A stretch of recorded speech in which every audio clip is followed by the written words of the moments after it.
Uh, kemudian apa?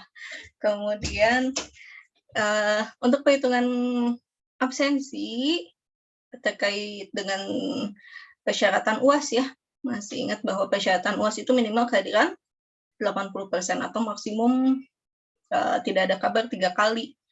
Nah, batas untuk perhitungannya itu sampai tanggal 22. Jadi bagi yang masih belum melengkapi tugas-tugas dan bolongnya masih banyak banget gitu ya, sehingga tidak mungkin memenuhi persyaratan untuk UAS, saya tunggu pengumpulannya sampai tanggal 20 ya. Jadi ada waktu lumayan 2 hari buat ngecek lagi tugas mana yang masih belum terkumpul, supaya bisa segera dilengkapi biar bisa UAS gitu. Karena nanti yang menentukan boleh UAS atau enggaknya tetap fakultas saya cuma merekap aja. Saya hanya merekap aja ya yang hadir siapa aja gitu, yang tidak hadir siapa aja di setiap minggunya. Oke. Kemudian untuk minggu ini rencananya saya tidak akan memberikan tugas seperti biasa, tapi saya akan mengadakan kuis terkait dengan perhitungan nilai eigen, vektor eigen, dan juga diagonalisasi matriks. Mungkin akan dilaksanakan hari apa ya? Sebentar, ngecek tanggalan dulu.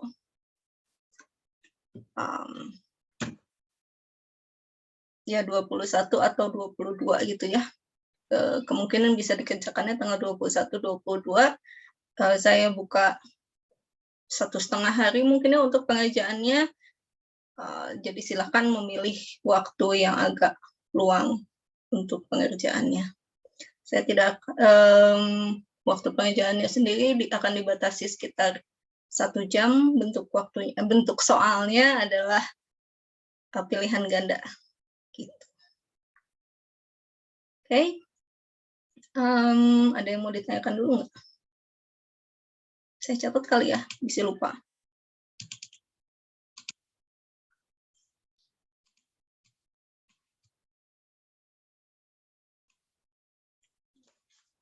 Ya, jadi untuk minggu ini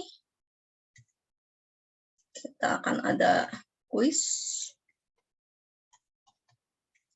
Kuis kedua ya, masih kuis kedua kan? Ini pelaksanaannya mungkin 21, 22 gitu.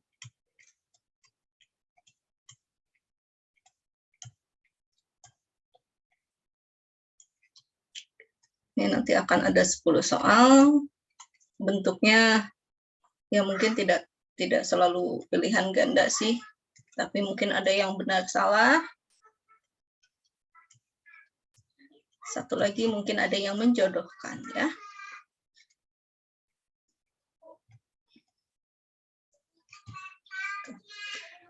Waktu pengerjaannya berapa? 1 jam. Oke. Sama tadi ya, reminder.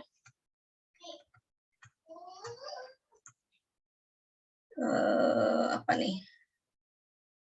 Deadline. Untuk melengkapi tugas.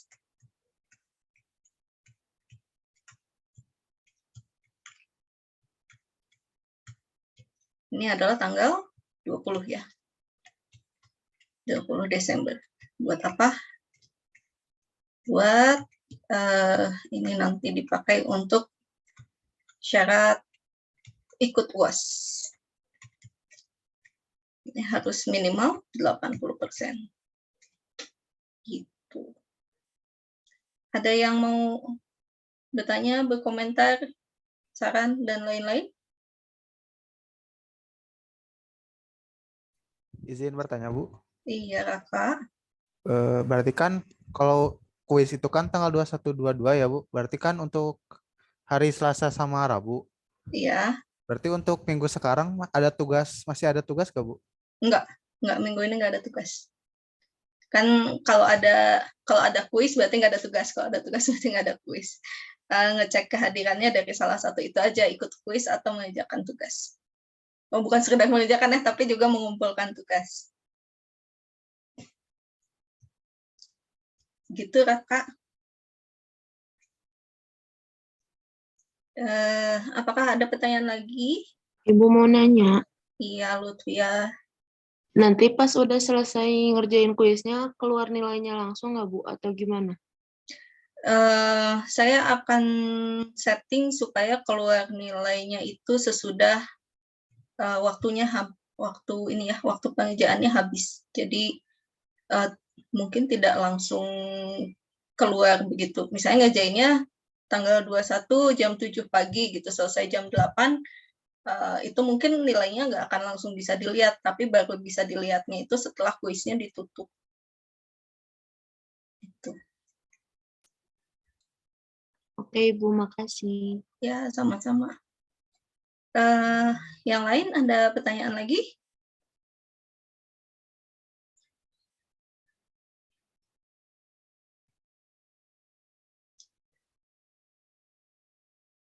Baik, sepertinya tidak ada ya. Nggak ada kan? Saya nggak bisa ngelihat ada yang ngacung apa nggak soalnya. Nggak ya, kayak nggak ada yang ngacung. Oke.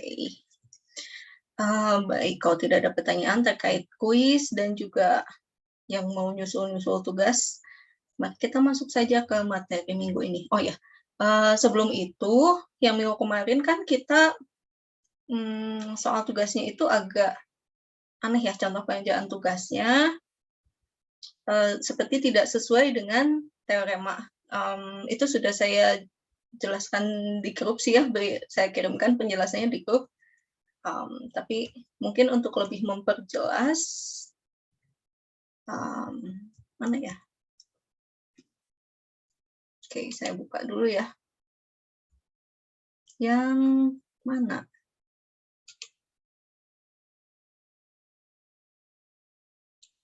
Ini ya.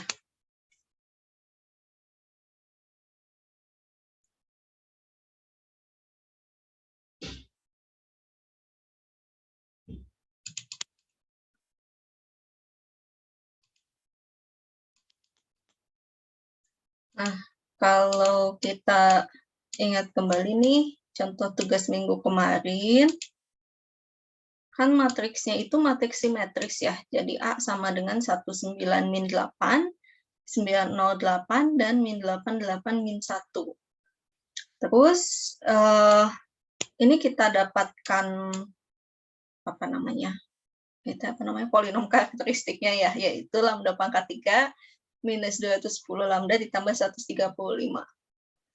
Ternyata menggunakan Maple, ini kalau berdasarkan teoremanya, setiap matriks simetris itu nilai-nilai eigennya harus semuanya berupa bilangan real gitu.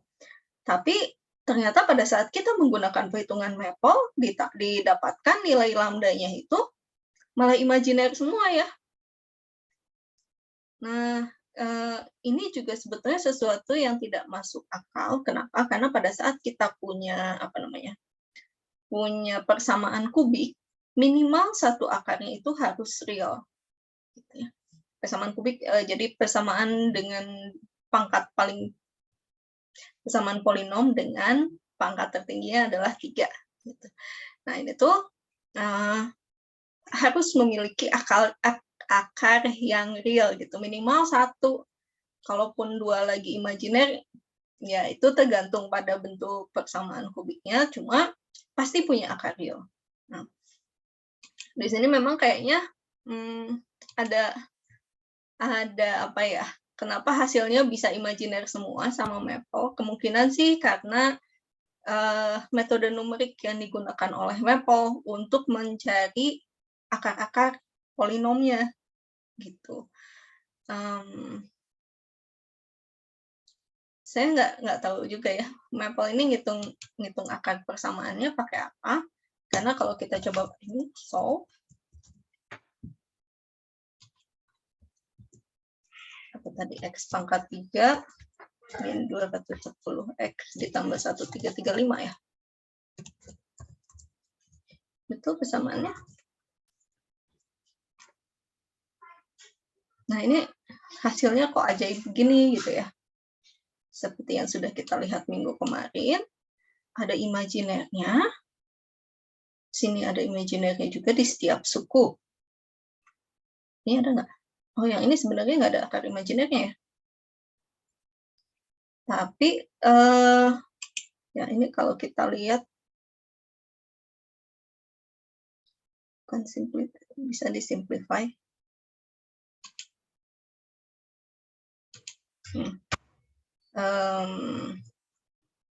Kita harus pakai eval.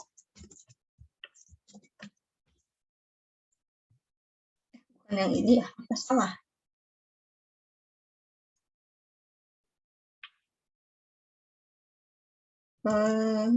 Enggak, ini kan ya minggu kemarin rasanya semuanya.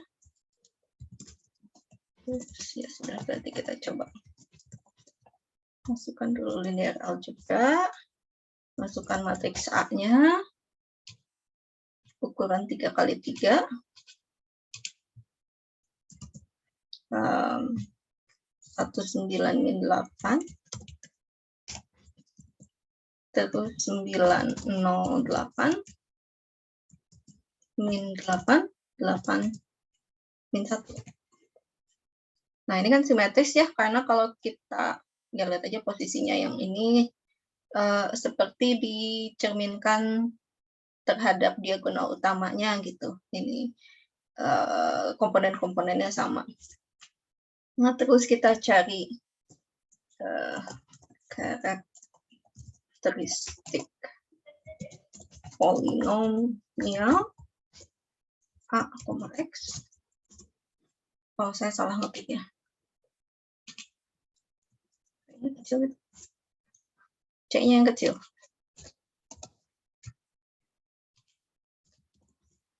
Aduh, kok nggak bisa ya? Oh, saya lupa. Quit.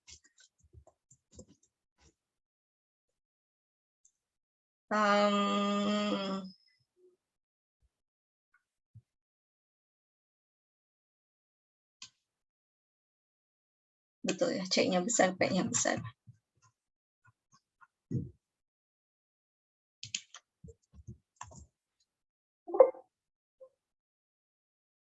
Oke. Terus eigen values of A. Nah, ya kalau di sini memang munculnya ada I-nya semua ya. Ada bilangan kompleksnya semua nih. Ada bilangan imajinernya semua. Dan kalau kita bagaimana caranya supaya kita eval, ketik aja eval %. Nah, muncul imajiner semua. Jadi kayaknya sih ini memang karena ada sisa apa namanya? Ada suku sisa dari numeriknya. Kalau dilihat ini memang pangkatnya sangat-sangat kecil ya, 10⁻⁹, 10⁻⁻10, 10⁻⁹. Jadi hasil evolve-nya ini muncul bilangan kompleks karena merupakan akibat dari metode numeriknya. Ini lucu sih, berarti dia mengasumsikan semua bilangannya itu pasti kompleks dulu, baru nanti dicek apakah bagian imajinernya hilang apa enggak gitu. Nah, meskipun demikian, kalau kita coba plot,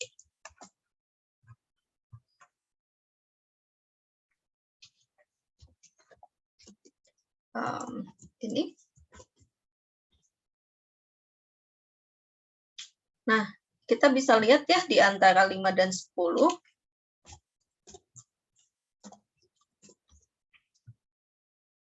Salah. Kok mati.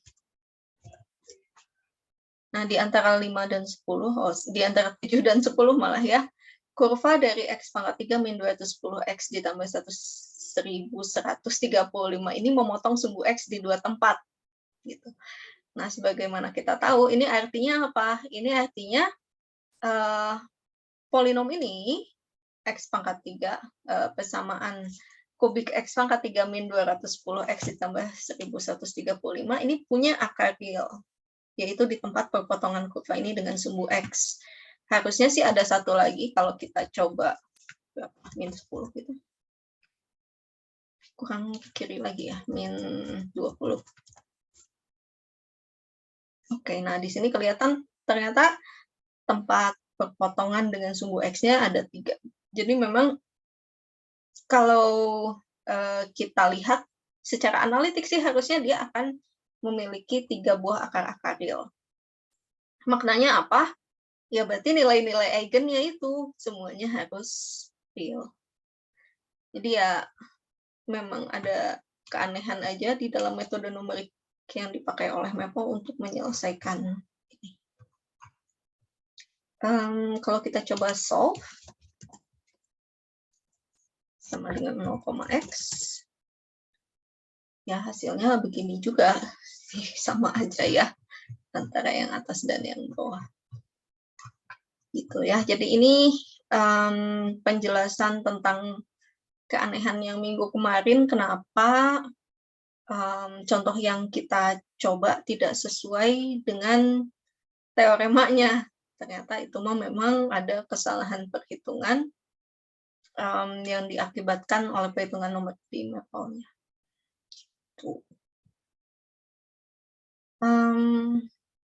Ya, tapi kalau kita lihat di sini harusnya tetap ada 3 buah akar real dari persamaan ini, dan ini yang akan menjadi nilai-nilai eigennya.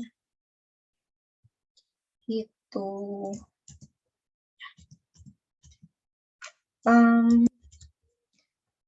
Nah, mungkin untuk pembahasan nilai eigen dan vektor eigen kita stop dulu sampai sini. Ada yang mau ditanyakan dulu nggak ya? Untuk persiapan kuis nanti. Terkait nilai eigen, vektor eigen, dan juga diagonalisasi. Bu, ini mah Ya. Ini Bu, kalau yang tadi, yang contoh yang buat tugas kemarin itu kan harus apa sih namanya harus ngefaktorin. Itu memangnya apa? Kalau enggak sih aku kayak penasaran gitu, kayak ada yang X pangkat 3 gitu. Nggak ada rumus yang kayak minus B plus minus akar B kuadrat gitu. Kalau buat ke akar kuadrat kan ada. Ada, rasanya saya kirimkan juga ya di grup. Ini rumusnya di yang file equation solution. Saya coba buka ya. Nah, ini dia. Jadi kalau misalnya persamaan kuadrat kan kita bisa pakai rumus ABC ini ya, yaitu akar-akarnya X1 dan 2 nilainya adalah min B plus minus akar dari B kuadrat min 4AC per 2A. Kalau persamaan kuadratnya adalah AX kuadrat plus BX plus C. Nah, ini juga ada rumusnya untuk persamaan kubik X pangkat 3 ditambah A1 X kuadrat ditambah A2X ditambah A3. Memang di sini kelemahannya adalah depannya ini mesti 1 ya, nggak bisa kayak rumus ABC depannya tidak harus 1. Ya, tapi harusnya sih tidak terlalu beda, tinggal nanti dibagi aja dengan koefisien dari X pangkat 3-nya. Terus, nah cuma memang rumusnya agak ribet, nggak mungkin dihafal kayak, apa namanya, ya tidak mungkin dihafal kayak rumus ABC ya. Ini ada bilangan-bilangan lagi, ada QRST, Q-nya adalah 3A kuadrat dikurangi A1 kuadrat, R-nya seperti ini, S-nya nanti seperti ini, T-nya nanti seperti ini. Dan solusinya nanti didapat X1-nya begini, X2-nya begini, X3-nya begini. Nah, di sini memang ada di sini ada bilangan kompleksnya, ada tanda imajinernya. Tapi harusnya kalau di kasus yang kita punya tadi, S kurang T-nya jadi 0. Kita ada yang nyoba nggak pakai rumus ini? Ini tuh rasanya udah saya share ya, di-share nggak ya? Di grup.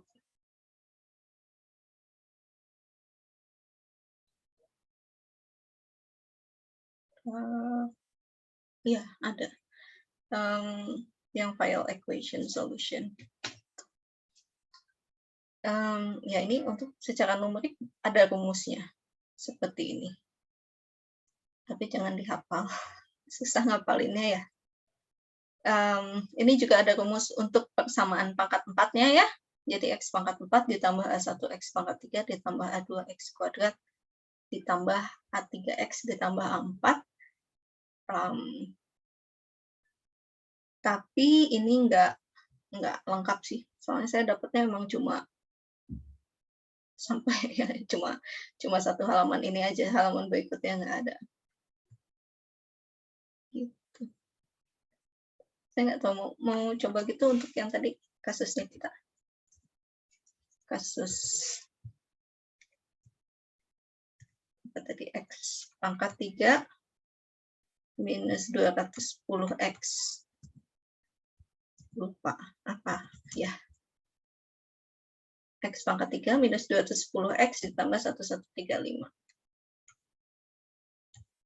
Sama dengan 0. Berarti kan kalau kita lihat di sini A1, A2, A3 ya. Berarti di sini mah A1-nya 0, A2-nya adalah min 210, A3-nya 1135. Terus kita hitung Q-nya. Q-nya apa? Bu, Ya. A2-nya 0. A1-nya 0. Yang 0 teh A1, A2, bentar. Oh iya, A1-nya yang 0 ya, salah saya. Bener nggak? Oh A1. iya ya. Yang 0 apa? A1 kan? Iya. Oh iya, kirain ininya. Yang di depan X kuadrat. Iya, maaf ya.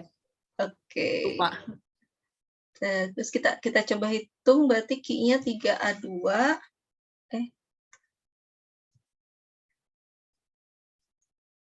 Ke bawahin dulu. 3A2 dikurangi A1 kuadrat dibagi 9. Berarti min 3, 210 kali 3 berapa? 630 per 9. Min 70 ya. A1-nya kan 0. Terus R-nya 9A1A2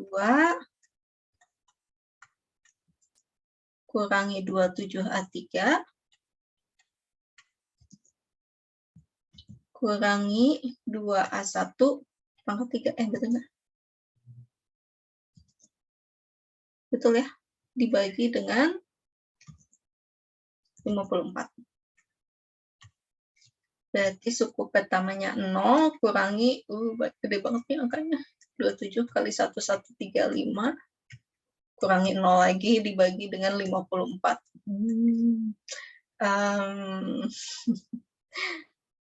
Ini teh 1, ini 2 ya.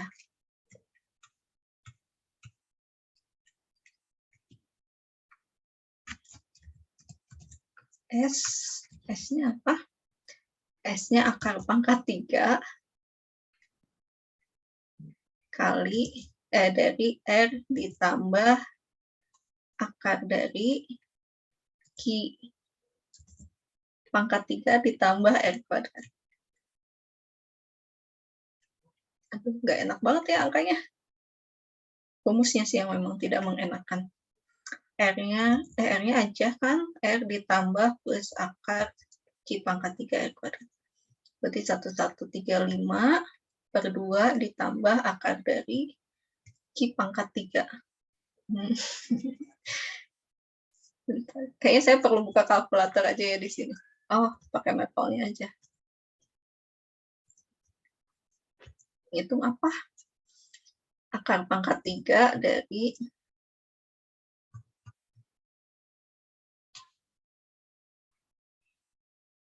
ada di mana ya expression?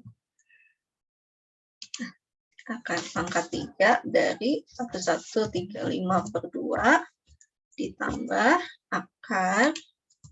akarnya ini pangkat 2 kan ya? Q pangkat 3 min 70 pangkat 3. Pangkat 3-nya di luar. Terus ditambah R kuadrat. Ditambah 135/2.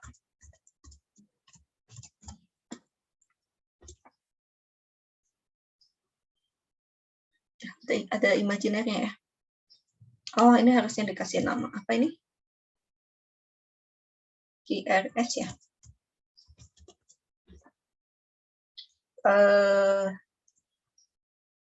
Tadi Q-nya adalah min 70. Ketinggalan titik 2-nya. R-nya adalah 1135/2.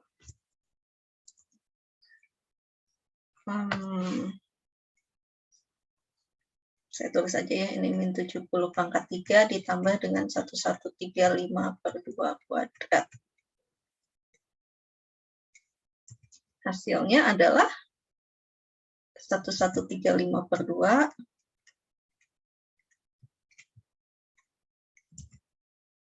ditambah 5/2 I akar 3351. Pangkat 1/3. Satu lagi T-nya, ini rumusnya mirip ya, akar pangkat 3, R dikurangi akar Q pangkat 3 ditambah R kuadrat. Betul nggak? Betul. Kita coba tuliskan di copy saja, kopinya kebanyakan.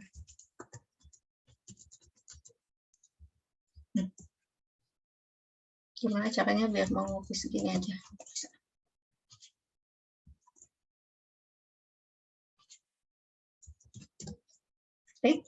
Kok hilangnya banyak?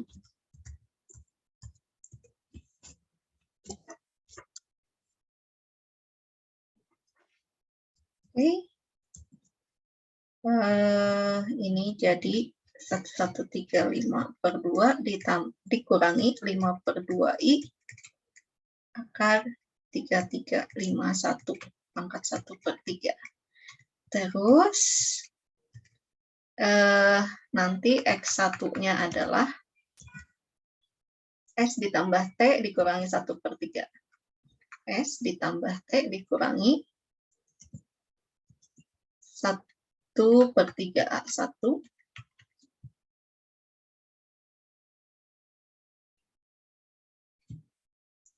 jadi apa? 1135/2 ditambah 5/2I akar 3351 ditambah dengan 1135 pangkat 1/3.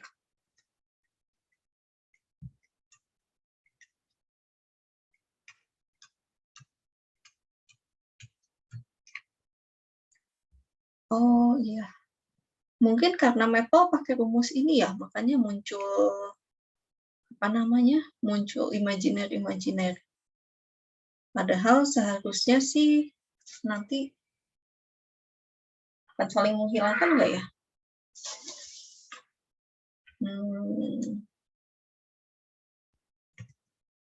Coba ya, kita lihat. S ditambah T.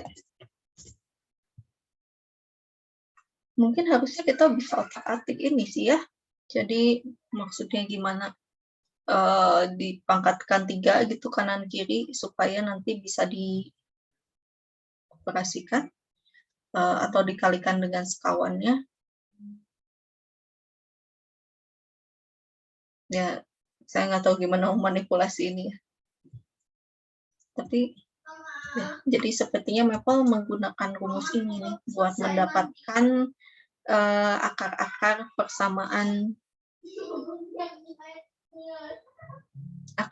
persamaan kubik ini. Muncul imajiner. Saya jadi penasaran juga gimana kalau saya jadi mau nyoba. Kalau misalnya kita punya yang X pangkat 3 ditambah 3X kuadrat, ditambah 3X plus 1. Ini kan harusnya ini tuh X tambah 1 pangkat 3 kan ya? Apakah berhasil juga nih kalau kita pakai rumus ini? Hasilnya akan sama nggak ya?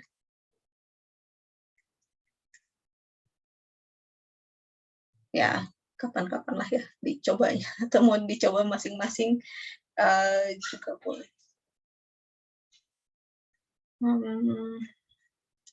Ini tuh rumus dari mana ya sebetulnya?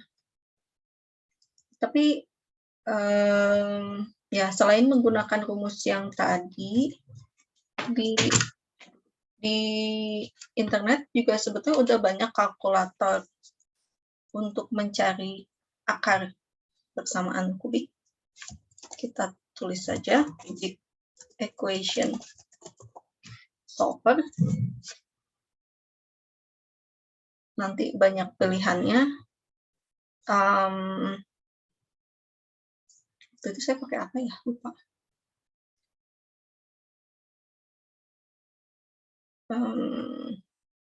Kita coba yang paling atas saja. Nah, A-nya 1, terus tadi apa sih? 0, C-nya min 210, D-nya 1335. Klik calculate.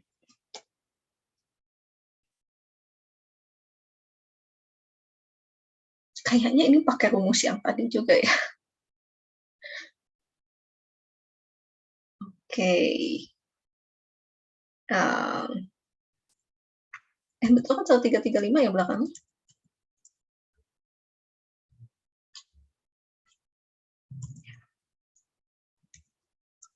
Dan ternyata kalkulator saya ambil masih sama juga kayak tadi ya, menggunakan rumus yang sama. Saya lupa waktu itu pakai kalkulator online yang mana, Wolfram Alpha. Simbolnya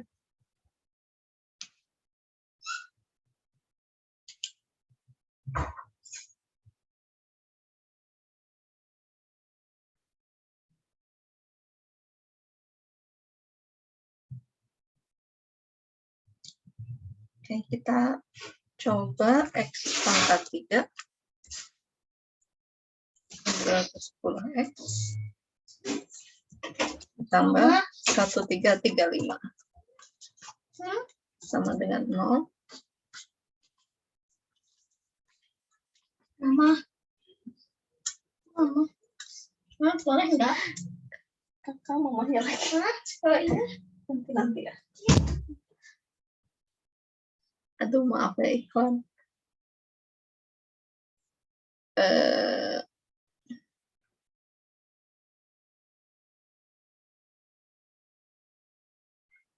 Dapat satu nilai pakai Newton-Raphson. Harusnya ada 2 nilai lagi. Kok kayaknya beda ya dari yang tadi? Terlalu ke atas ini. Sama nggak ya?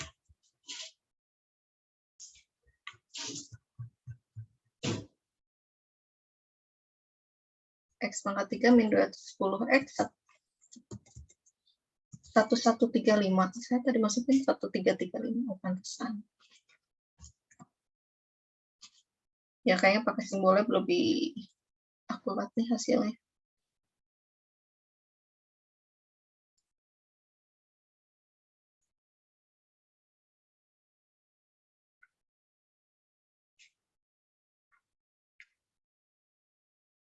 Oke ya. Ini pakai metode Newton-Raphson, didapat hasilnya sekitar 7,13, terus 9,54, dan negatif 16,675. Gitu. Ya, kalau ini lebih sesuai dengan grafiknya ya, daripada yang tadi ternyata jadinya muncul nilai-nilai apa, hasilnya menjadi bilangan kompleks, bukan lagi bilangan. Gitu. Kayaknya berarti sepertinya sih Maple menggunakan rumus bersama apa akar persamaan kubik yang ada di sini. Dan ternyata rumus ini tidak terlalu akurat ya untuk dipakai mencari akar-akar yang seharusnya real semua, jadinya muncul imajiner karena rumusnya memang mengharuskan adanya imajiner di sini. Gitu kurang lebih penjelasannya. Oke. Untuk kuis nanti saya usahakan akar-akar persamaannya agak bagus lah ya, tidak sesulit yang ada di sini. Saya usahakan supaya tidak perlu menggunakan rumus ini. Oke.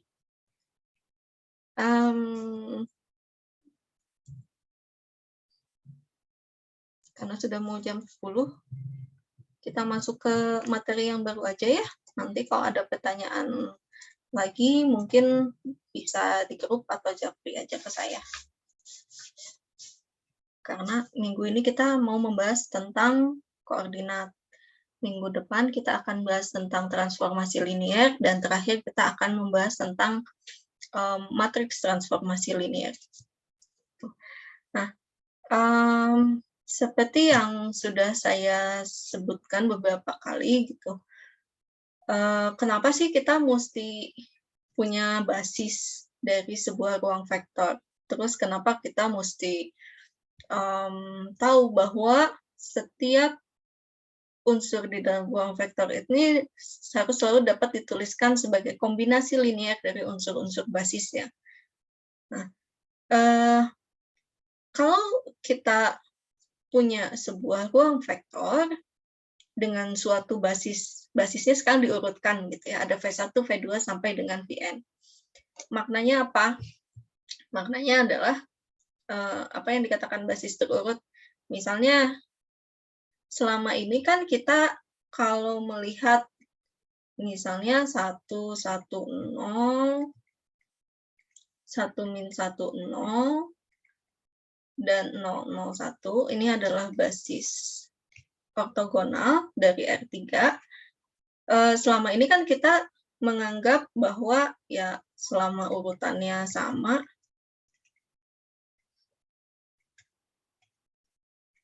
ini tuh sama aja gitu. Ini merupakan basis yang sama antara himpunan B1 ini dan B2. Ini adalah dua benda yang sama. Kenapa? Karena unsur-unsurnya kan sama, cuma urutannya aja yang ditukar. Unsur pertama dan keduanya ditukar. Nah, tapi kalau sekarang kita memandangnya sebagai basis yang terurut, maka B1 dan B2 ini kita katakan berbeda. Kenapa? Ya karena urutan unsur-unsurnya berbeda. Gitu. Terus nanti gimana? Oke, misalnya kita mau menuliskan vektor 1, 1, 1 menggunakan basis B1, jadi apa ya?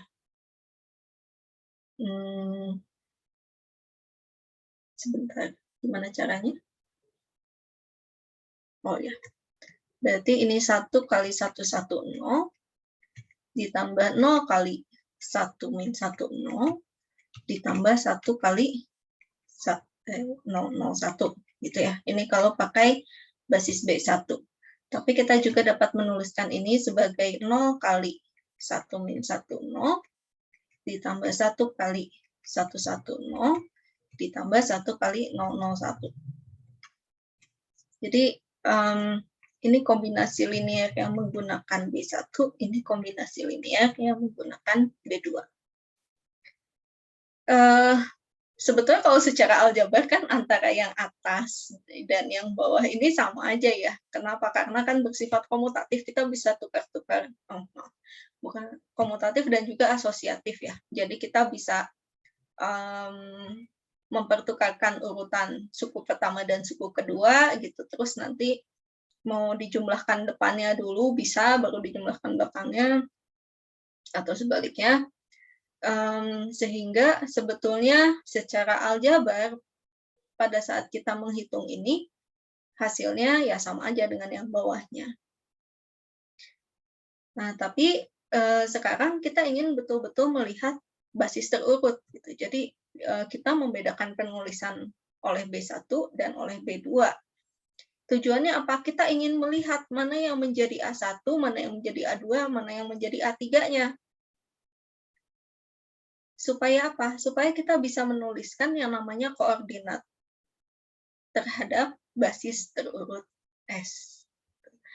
Dan karena basis terurut itu kan bisa kita tukar-tukar gitu urutannya dan tetap menjadi basis juga kan.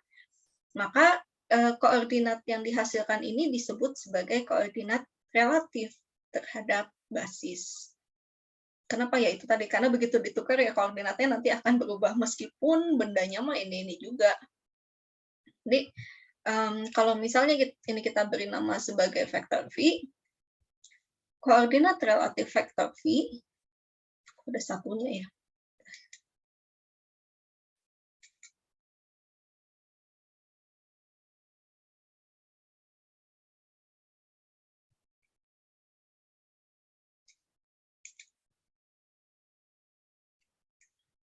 Koordinat relatif vektor V terhadap basis yang B1, ini kita urutkan, ini A1, A2, A3, menjadi ke dalam sebuah vektor 1, 0, 1. Tapi, kalau kita tuliskan koordinat V-nya berdasarkan basis B2, ini tidak lagi menjadi 1, 0, 1, tapi menjadi 0, 1, 1. Gitu. Ini yang namanya koordinat relatif. Ya. Nah, dengan adanya koordinat relatif ini berarti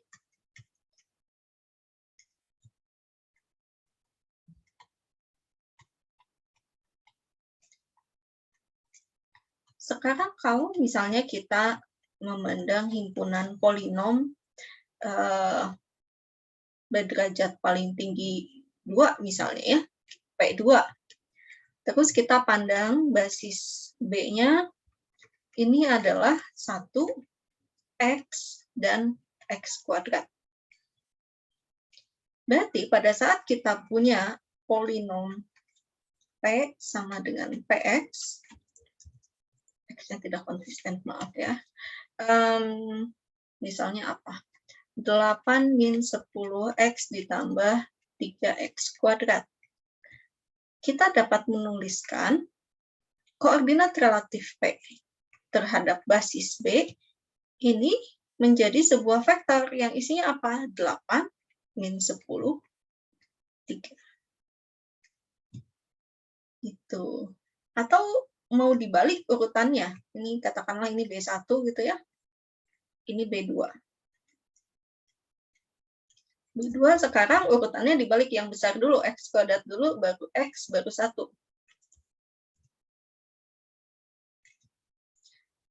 Maka untuk P yang sama, basis koordinat relatif B terhadap basis B2 ini menjadi vektor dibalik gitu ya, karena ini kan X kuadrat dulu ditulisnya. Jadi 3 min 10, 8. Nah, kita lihat ya bahwa ternyata kalau kita punya himpunan polinom dengan derajat 2, ini bisa kita representasikan ke dalam vektor DR3 gitu. Yang tadinya fungsi-fungsi, himpunan fungsi sekarang menjadi himpunan vektor. Maknanya apa? Oh, kalau gitu pada saat kita kita punya suatu sebenarnya ruang vektor, ruang vektor yang bentuknya bebas, selama kita dapat menuliskan koordinat relatifnya terhadap basis, maka kita dapat selalu memandang ruang vektor tersebut sebagai ruang Rn. Gitu. Jadi ini tuh sebetulnya kita punya suatu benda yang sangat abstrak gitu, ternyata asalkan dia merupakan ruang vektor, kita bisa melihat ini sebagai Rn. Atau misalnya kita coba lihat lagi ya, ini P2. Kalau sekarang kita punya matriks 2x2. Nah, basisnya yang standar 1000, 0100, terus 0010, dan 0001. Ya, maka pada saat kita punya matriks A, misalnya isinya 10 min 4, 2. Nah, koordinatnya jadi apa ya? Koordinat A terhadap basis 1. Ini sebetulnya kan 1 dikalikan 1000 ditambah dengan 0 kali 0100 ditambah min 4 kali 0010 ditambah lagi, saya salah, ini masih A ya, belum koordinatnya. Ditambah dengan 2 kali 0001. Kalau gitu koordinat A-nya apa? Terhadap B1, ini menjadi vektor dengan panjang 4, yaitu yang komponennya 1, 0, min 4, 2. Gitu. Ini adalah contoh koordinat relatif terhadap basis. Ya. Tapi yang perlu diingatkan kembali di sini, begitu urutan unsur-unsur basisnya berubah, koordinatnya juga akan berubah. Jadi hati-hati mungkin dalam penempatan urutan unsur basis. Kenapa? Karena kalaupun misalnya kita punya basis baku gitu untuk R3, terus saya itu deh yang ini ya, basis baku dari P2. Tapi kalau ini kan diurut dari kecil ke besar, terus dari besar ke kecil pangkatnya ya. Terus ada yang pengennya rada chaos gitu ya, jadi dipilihnya X1, X kuadrat. Nah tentu meskipun ini sama juga, unsur-unsurnya merupakan unsur-unsur dari basis baku, tapi karena urutannya lebih ngacak, jadi koordinat yang dihasilkannya juga akan berbeda gitu dari koordinat yang dihasilkan oleh basis baku dengan urutan yang biasa. Ya, ini koordinat relatif. Terus, kalau misalnya kita punya suatu basis gitu, terus kan berarti untuk menuliskan koordinat kita harus tahu dulu nih kombinasi linearnya tuh apa yang menghasilkan vektor yang mau kita cari koordinatnya. Cara dapatnya gimana? Ya, tentu kita nanti akan mendapatkan sistem persamaan linear ya kalau dijabarkan, terus selesaikan mungkin dengan eliminasi substitusi atau dengan saya nggak tahu OBE, atau ada yang mau pakai aturan Cramer dan lain-lain ya, itu metode-metode mencari solusi sistem persamaan linear yang udah kita bahas di ALE 1. Nah, tapi pada saat kita punya basis yang bentuknya lebih istimewa, maksudnya apa? Yang bentuknya adalah basis ortonormal. Jadi unsur-unsurnya pada saat dikali dalamkan nilainya adalah 0 dan panjang dari masing-masing unsur basisnya adalah 1. Maka untuk mendapatkan AI-nya itu lebih mudah, tinggal kali dalamkan antara V dengan VI. Maksudnya gimana? Kita coba lagi. Kita lihat dulu yang R3 aja ya.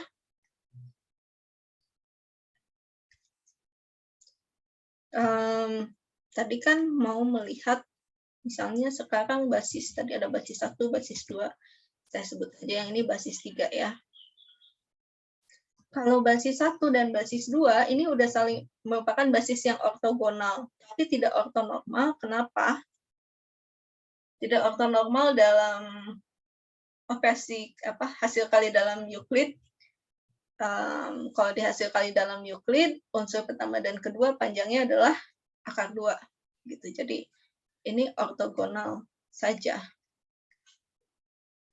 tapi tidak ortonormal. Nah, saya mau coba menuliskan bentuk ortonormal dari salah satu basis ini, yaitu 1/2, 1/2, 0. Kemudian 1/2 min 1/2, 0. Satu lagi adalah 0,01. Nah, ini kan basis yang ortonormal.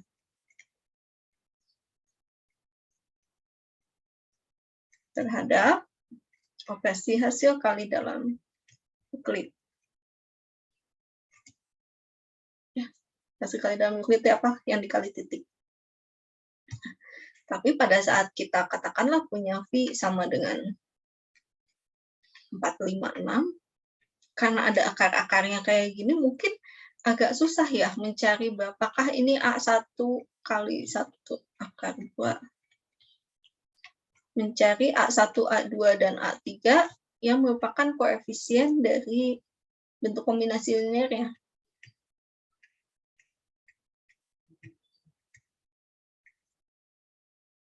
Kok A3 dulu ya. A2. 0,01. Oke, A3-nya mungkin gampang nih, karena ini kan 0, ini 0. A3-nya harusnya 6 ya. Tapi bagaimana dengan A1 dan A2-nya? Nah, ternyata karena ini merupakan basis ortonormal terhadap operasi hasil kali dalam Euclid, A1-nya ini adalah V 456 dikali titikan atau dihasil kali di operasi kali dalamkan dengan unsur pertama 1/2, 1/2, 0. Hasilnya jadi apa?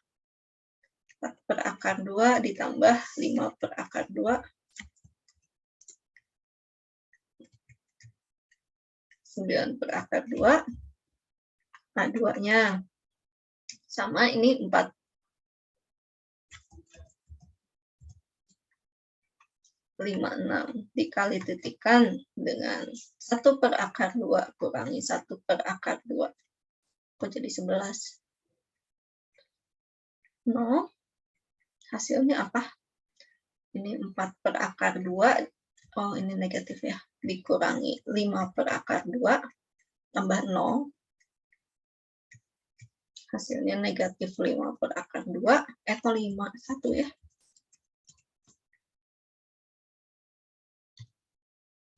Dan satu lagi nilai A3-nya. Ini sama 456 kali titikan dengan 001. Berarti hasilnya adalah 0 tambah 0 ditambah dengan 0. Gitu ya. Tapi hal yang seperti ini hanya bisa dilakukan kalau basisnya berupa basis ortogonal. Kalau ortogonal saja tidak bisa dilakukan seperti ini sesuai dengan teorema yang udah dibahas waktu 2 minggu yang lalu rasanya. 2 minggu yang lalu apa 3 minggu yang lalu? 3 minggu yang lalu mungkin ya. Kita membahas teorema yang menyatakan bahwa kalau misalnya kita punya suatu basis yang ortonormal, maka koefisien di dalam kombinasi linearnya dapat dituliskan sebagai hasil kali dalam antara vektor yang mau kita cari kombinasi linearnya sama masing-masing unsur basis. Gitu. Ini nanti akan sangat memudahkan pada saat kita akan menghitung koordinat. Oke. Nah, kalau tadi kan kita bisa mengubah-ubah koordinatnya ya. Kenapa? Begitu kita ubah sedikit basisnya, nanti koordinatnya juga kan pasti akan berubah. Nah, terus karena kita dapat memandang koordinat-koordinat itu kan sebagai vektor-vektor di Rn, maka apakah ada hubungan antara koordinat yang relatif terhadap basis yang satu dengan koordinat yang relatif terhadap basis yang lainnya? Nah, ternyata ada, bahwa untuk mengubah koordinat dari satu basis ke basis yang lain, kita cukup mengalihkan dengan sebuah matriks yang dinamakan sebagai matriks transisi dari basis sesuatu ke basis yang lainnya. Dapatnya gimana? Nah, caranya adalah penulisannya ini emang agak lucu ya. Jadi dari basis S ke T dituliskannya PTS gitu. T-nya di awal, S-nya di belakang gitu. Padahal ya saya nggak tahu ya, ini menggunakan buku dari ini bukunya Howard Anton, jadi penulisannya PTS ini menyatakan matriks perubahan basis dari S ke T. Caranya gimana? Nah, kalau misalnya kita punya V1 sampai Vn yang merupakan unsur-unsur dari basis S, gitu ya, jadi basis yang asal. Terus kita punya W1, W2 sampai Wn, ini adalah unsur-unsur dari basis yang barunya. Maka pada saat maka bentuk matriks transisinya, kolom-kolomnya adalah koordinat relatif dari unsur-unsur basis pertama terhadap basis yang kedua. Kebayang nggak ya? Nah, oke, kita coba ya. Jadi misalnya tadi yang di R3, basis pertamanya apa tadi teh? 110, 1-10, dan 001 kan ya. Terus basis keduanya ditukar urutan pertama dan keduanya, 1-10, 110, dan 001. Nah, ini kita sebut sebagai V1, V2, V3. Ini yang W1, W2, W3. Maka pada saat kita mau menuliskan P, B1, B2, terbalik nggak ya? Terbalik kayaknya. Kita punya dari B1 mau kita ubah ke B2, matriks transisinya harus seperti apa? Berarti ini adalah koordinat dari V1 terhadap B2. Ini harusnya tanda matriks. Kenapa saya kasih tanda himpunan ya? P2, B2, P3, B3. Bagaimana mendapatkan ini? Oke, berarti karena V1 kan sama dengan 110 ya. 110 ini akan sama dengan 0 kali W1 ditambah 1 kali W2 ditambah 0 kali W3. Betul nggak? Karena kan V1 sama dengan W2 ya. Jadi koordinat V1-nya terhadap B2 adalah 010. Kita coba kalau V2-nya itu kan 1-10. Ini sama dengan W1. Berarti ini sama dengan 1 kali W1, 0 kali W2, 0 kali W3. Jadi V2 B2-nya adalah 100. Satu lagi ya. Satu lagi V3-nya. Kita lihat bahwa V3 001 ini sama dengan W3, jadi ini 0 kali W1 tambah 0 kali W2 ditambah 1 kali W3. Jadi koordinatnya V3B2 adalah 001. Jadi matriks transisinya apa? Matriks transisinya adalah 010, 100, 001. Gitu. Ya. Terus gimana? Nah, jadi kalau misalnya sekarang kita punya vektor U relatif terhadap basis B1 koordinatnya adalah 1, 2, 3. Maka koordinat yang baru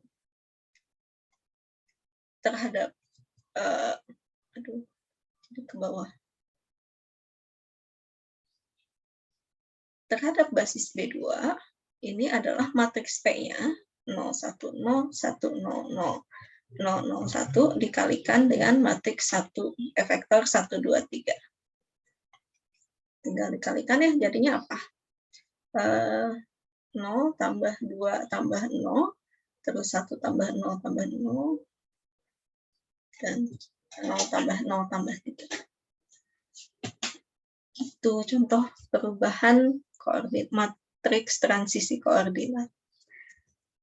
Kita coba lagi bagaimana dengan kasus yang P2 tadi ya. Oke, mungkin kita coba basis lain yang lebih menarik.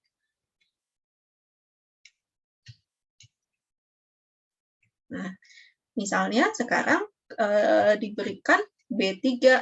B3-nya ini isinya adalah X kuadrat min X, X plus 1, dan min 4 misalnya. Gitu. Terus kita punya vector key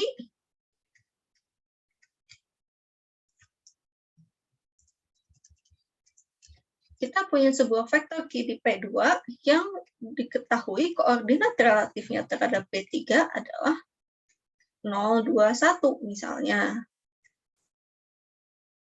Kalau dengan basis B3 ini kan mungkin nggak langsung kebayang ya, ini bentuknya kayak gimana. Beda kalau kita memandang dari basisnya menggunakan B2 atau B1 gitu. Kenapa? Karena kan udah langsung, oh berarti nanti urutan pertama itu yang di depan X kuadrat, urutan yang kedua yang di depan X, yang urutan ketiga yang nggak ada X-nya gitu. Tapi pada saat kita punya basis B3 seperti ini, untuk melihat sebetulnya bentuk vektor key-nya kayak gimana, mungkin agak nggak bisa langsung ya, kita mesti hitung-hitung dulu hasilnya kayak gimana. Ya nggak, kita coba dulu nih. Berarti key-nya apa? 0 kali X kuadrat min X ditambah 2 kali X plus 1 tambah 1 kali min 4. Ternyata hasilnya adalah 2X plus 2 min 4. Ini 2X min 2. Gitu. Ini nggak langsung bisa kelihatan ya bahwa kalau koordinatnya 0, 2, 1, ini hasilnya adalah 2X min 2. Ini baru satu unsur aja nih di P2. Gimana kalau ternyata kita ingin lihat sekumpulan vektor gitu, satu himpunan vektor dan yang anggotanya cukup banyak. Misalnya aja kita punya himpunan yang isinya adalah span dari key. Loh, itu bentuknya kayak gimana ya? Tanpa kita tahu bentuk key-nya seperti apa. Kalau kita hanya tahu koordinatnya aja. Nah, berarti di sini kita dapat mencari koordinat relatif. Kita coba cari dulu matriks transisi koordinat dari basis B3 ke B2 misalnya ya. Isinya akan jadi apa? Oke, kita coba tuliskan dulu. Kalau X kuadrat, kayaknya saya simpan agak bawah. Kalau X kuadrat min X, ini kan sama dengan 1 kali, kita beri nama aja ini ya. Misalkan ini adalah R, ini adalah S, dan ini adalah T. Tunggu pakai FGH, enaknya yang mana? FGH aja ya. Ini F, ini G, dan ini H. Nah, sekarang karena F-nya adalah X kuadrat min X, ini sama dengan 1 kali X kuadrat, ditambah dengan min 1, dikalikan dengan X, ditambah 0 kali 1. Dibalik saya nulisnya ya. Gimana sih?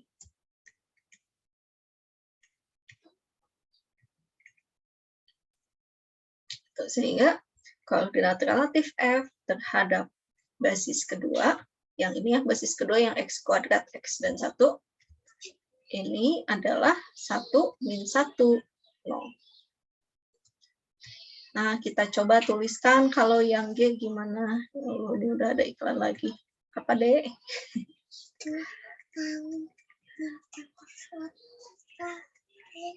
Nah, ini 1 kali X. Salah deh. 0 kali X kuadrat ditambah 1 kali X. Jadinya tidak konsisten lagi ya nulisnya. Ditambah 1 kali 1. Dan koordinat relatif G terhadap basis kedua ini adalah 0, 1, 1. Satu lagi ya, yang H. Yang H apa tadi? Yang H-nya mau min 4 aja. Berarti ini 0 kali X kuadrat ditambah 0 kali X ditambah min 4 kali 1. Berarti koordinat relatif H terhadap basis kedua adalah 0, 0, min. Nah, jadi matriks transisinya bentuknya seperti apa? Kita susun saja. Pertama, koordinat F terhadap B2, kemudian koordinat G terhadap B2, dan koordinat H terhadap B2. Jadi 1, min 1, 0, 0, 1, 1, dan 0, 0, min 4. Nah, kalau kita sudah punya seperti ini, kemudian kita katakanlah mendapatkan koordinat yang baru, misalnya koordinat R terhadap basis ketiganya adalah 4, min 2, min 3 misalnya. Wah, ini bentuk polinomnya gimana? Kita coba aja kalikan dulu. Koordinat relatif R terhadap B2 hasilnya adalah 1, 0, 0, min 1, 1, 0, 0, 1, min 4. Kalikan dengan 4, min 2, min 3. Hasilnya jadi apa ya? 4, terus min 4, min 2, min 6. 0, min 2, tambah 12, 10. Nah, jadi kalau dilihat dari sini sih, oh ternyata nanti polinom R itu bentuknya adalah 4X kuadrat dikurangi 6X ditambah dengan 10. Gitu. Jadi kita mungkin dengan kita membuat matriks transisi dari sembarang basis gitu ya ke dalam basis bakunya, kita jadi lebih mudah nanti membayangkan, oh dengan koordinat yang seperti ini nanti bentuk vektornya seperti apa.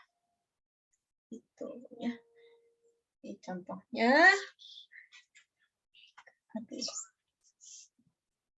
Bentar ya, biar iklannya ini bisa di-skip dulu.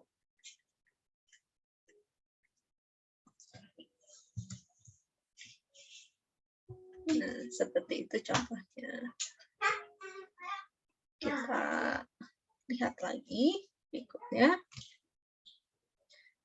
Nah, gimana kalau sekarang kita sudah punya matriks transisi dari vektor dari basis pertama ke basis kedua gitu ya.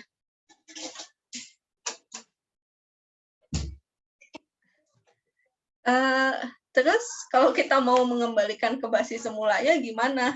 Maksudnya apa? Oke, katakanlah tadi kita kan udah punya matriks transisi dari basis B3 ke basis baku ya, basis baku B2. Ya Allah, ada lagi iklannya. Isinya dulu ya.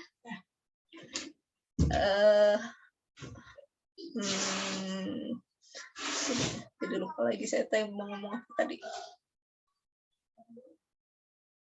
Oke. Nah,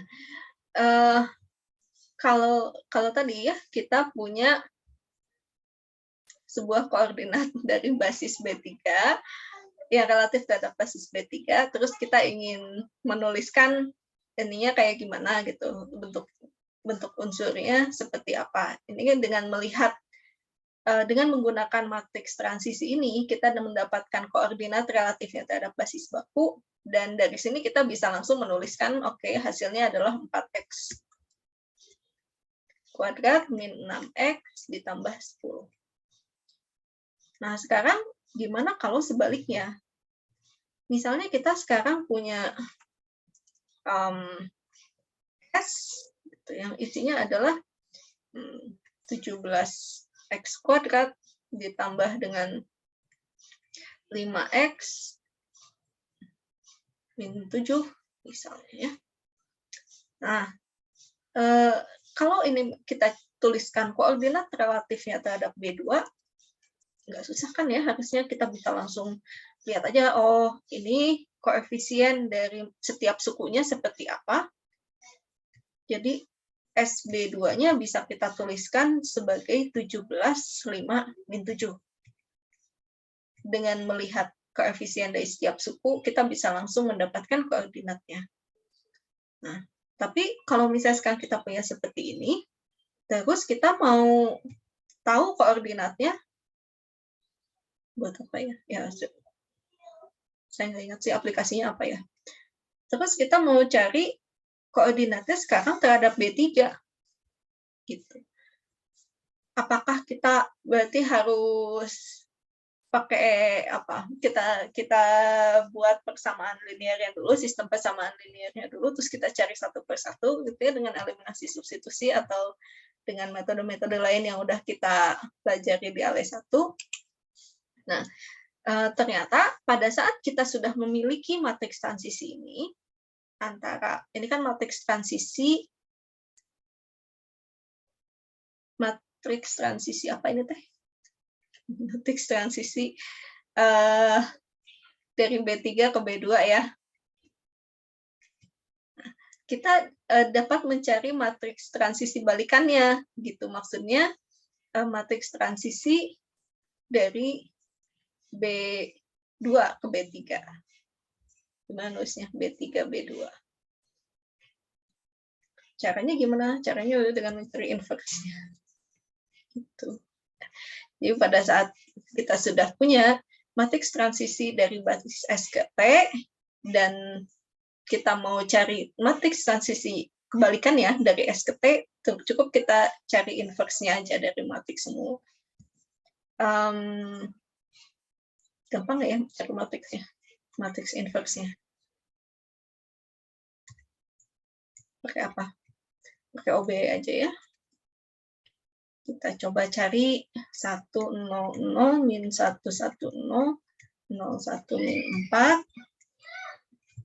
Terus ininya 100 010 001. Saya OBE-kan ke samping dulu ya.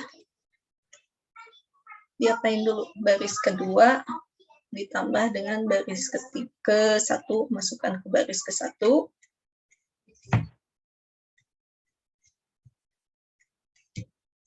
Terus ini jadi 0, 1, 0, 1, 1, 0. Ini 0, 1, min 4. 0, 0, 1.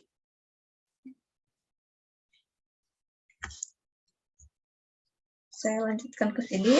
Terus apa yang harus dilakukan? Berarti baris ketiganya dikurangi dengan baris kedua. 100 100 010 110 110.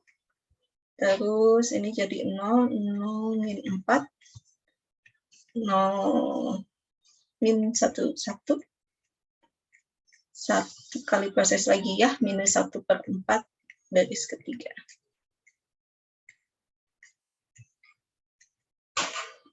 Satu 0 0 0 1 0 1 1 0 0 0 1. Ini jadi 0 1/4 1/4. Nah, P inverse-nya berarti ini ya 1 0 0 1 1 0. Ini sama dengan P B2 B3 inverse, yaitu 1 0 0 0 1 1 0 1/4 min 1/4. Gitu. Nah, jadi nanti menghitung S ini gimana? S terhadap B3. Ya, tinggal kita kalikan 1 0 0 0 1 1 0 1/4 min 1/4 kalikan dengan 17 5 min 7. nanti didapat koordinatnya adalah 17, terus min 2, terus 5/4 ditambah 7/4, Bapak itu ya, 12/4. 3. Seperti itu. Contoh ini ya. Jadi di sini kita melihat hubungan antara PS dan PST. Itu bolak-balik transisinya ya. Pembuktiannya rasanya ada di handout ya, mungkin bisa dibaca sendiri. Nah, oke.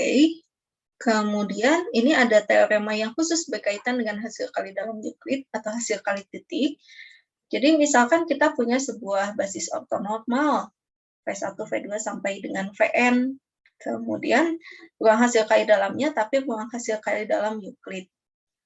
Dan oh ya, kayak apa sih operasi hasil kali dalam Euclid pada vektor-vektor tertentu? Misalnya kalau di Rn kan bentuknya kali titik ya.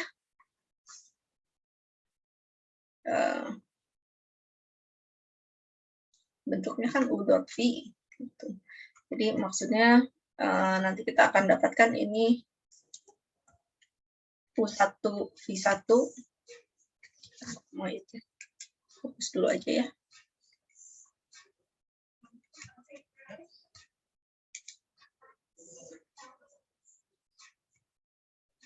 Ini U1 V1 ditambah U2 V2 dan seterusnya ditambah dengan UN Vn. Jadi secara singkat mungkin kita bisa tuliskan sebagai sigma I1 sampai N dari UI VI gitu ya.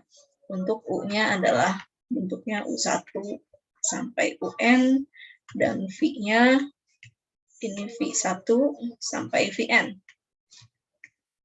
Unsur-unsur di Rn.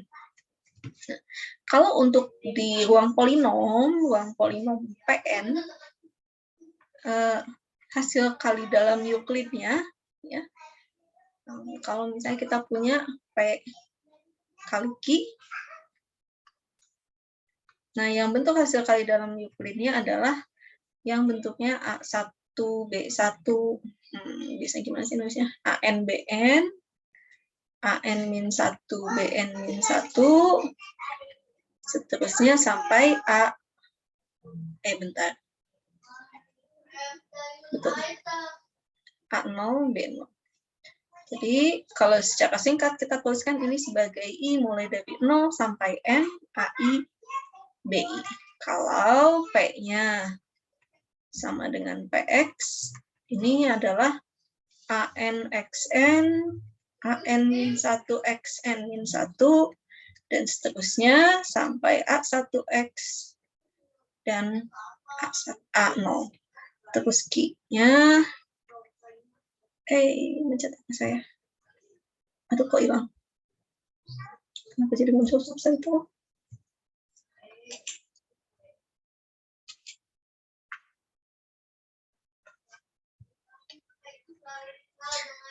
Ini BN-XN, BN-1XN-1, B1X, B0. Nah, ini unsur-unsur di PN. Bentuk lain lagi apa? Misalnya di ruang matriks,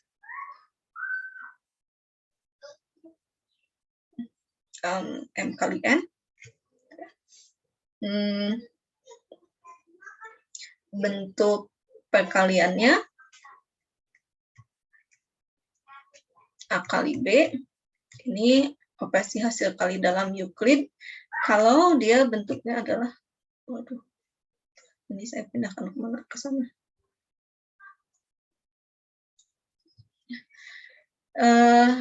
Hasil kali dalam Euclid kalau bentuknya adalah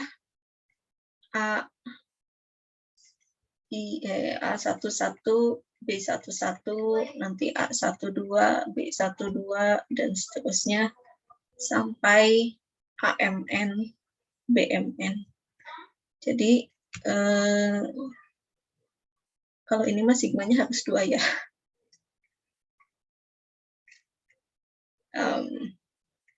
I 1 sampai M, C 1 sampai N, AIJ, BIJ. Kalau A-nya adalah AIJ dan B-nya adalah BIJ. Ini keduanya unsur dari matriks ukuran M kali N. Nah, ini contoh-contoh untuk operasi kali dalam Euclid di beberapa ruang yang biasa kita lihat ya, yaitu PN dan juga ruang matriks ukuran M kali N. Kalau kita lihat sih sebetulnya mirip kan antara yang ini, dan itu. Sama-sama dikalikan yang seletak gitu, terus nanti dijumlahkan totalnya. Ini yang menjadi kali dalam Euclidnya. Nah, pada saat kita punya basis ortonormal, maka mencari koordinat relatifnya itu menjadi lebih sederhana. Cukup kita kali titikan aja gitu, kita kali dalam Euclid kan saja, seperti yang mana tadi ya? Nah, seperti yang ada di dalam teorema ini. Nanti AI-nya akan sama dengan V, V. Itu. Ini bentuk perumuman dari pernyataan yang sebelumnya. Ini ada teorema satu lagi. Aduh, jadinya nggak kebaca. Misalkan S adalah V1, V2 sampai Vn. Ini merupakan himpunan ortogonal dari vektor-vektor tak nol. Ya. Ini menyatakan apa? Jadi pada saat kita punya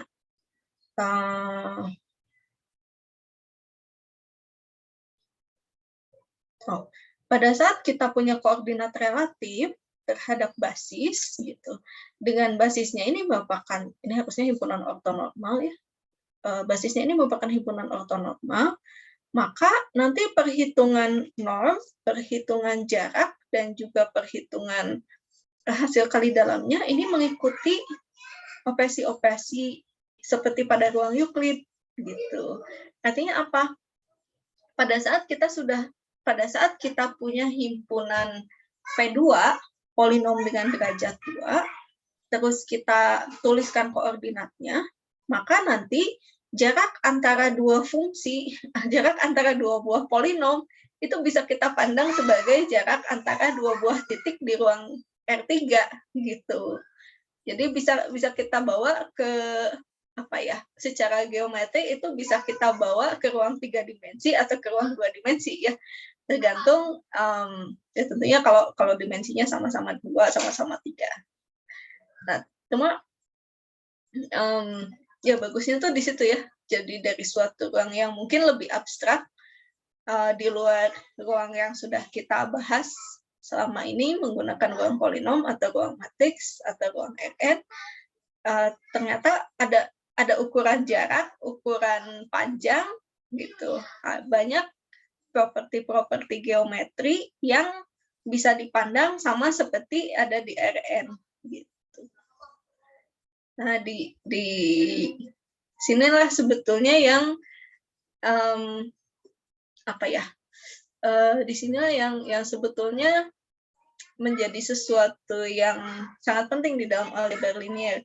Jadi ruang-ruang abstrak yang mungkin nanti apalagi kalau udah berbicara fisika kuantum gitu ya, yang mungkin ruangnya itu tidak bisa kita bayangkan, ternyata jadinya sifat-sifatnya memiliki sifat-sifat geometri yang sama seperti di Rn.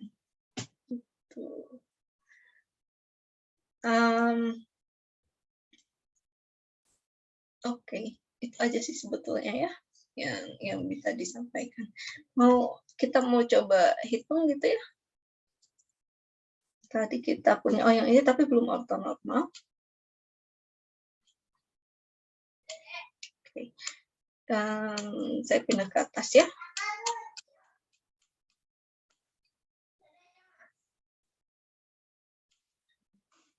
Saya coba lihat soal-soal yang ada di dalam handout. Handout kemana ya?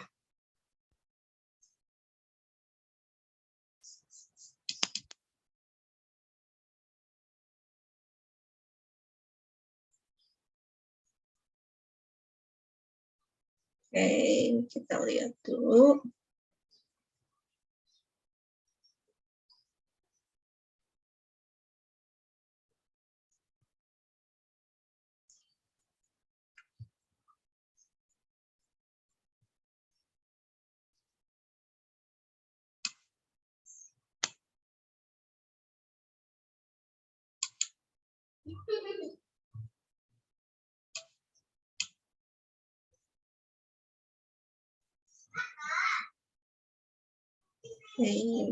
Bab kayak itu.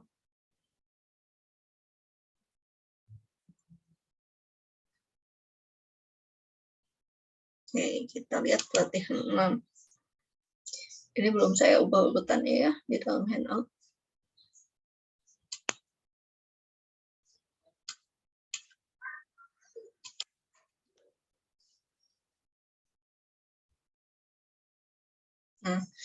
Nah, di sini mah ada P, ini bukan basis P2, P1 harusnya ya ini. Saya nulis.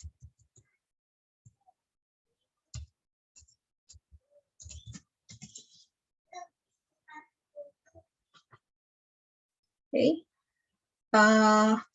Ya, pada dasarnya melihat kalau kita punya dua buah basis, kayak gimana sih matriks transisinya dari satu basis ke basis yang lain dan juga sebaliknya. Nanti kayak gimana hasilnya, kemudian koordinatnya kayak gimana ya.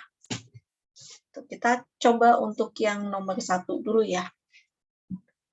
Kita coba lihat latihan 6 nomor 1. Atau mau langsung nomor 3-nya aja ya?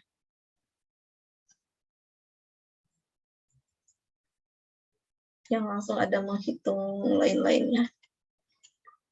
Latihan 6 nomor 3 deh. Nomor 1 dulu juga nggak apa-apa. Nah, S-nya adalah X dan 1. Kemudian T-nya adalah 2X min 1. Dan 2X plus 1. Ya. Nah, ini adalah basis untuk P1. Ya. Nah, pertanyaan yang pertama, matriks transisi dari S ke T kayak gimana?